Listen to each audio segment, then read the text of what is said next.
লক্ষ্মীপুরে ফিলিং স্টেশনে বাসে গ্যাস রিফিলের সময় সিলিন্ডার বিস্ফোরণে দুজন নিহত হয়েছেন। আহত হয়েছেন আরও দুজন। ফায়ার সার্ভিস জানায় ভোর 4টার দিকে লক্ষ্মীপুর রামগতি রুটে চলাচলকারী আল মদিনা পরিবহন নামের একটি বাস গ্যাস নিতে গ্রিন লিফ স্টেশনে যায়।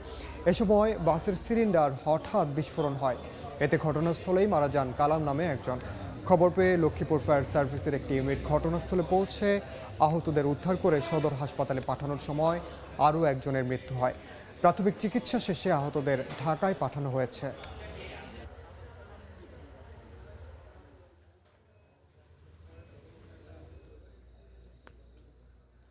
বাস সিলিন্ডার বাস্ট হয়, একজন মারা গেছে, 3 জন আহত। যিনি নিহত হয়েছে উনি হইলো জানি কি রং মিস্ত্রি, বাসের লগে আসছিল। বিকেট আওয়াজে মানে আমাদের মাটির তো খাটের জন্য কাপড় উঠে গেছে।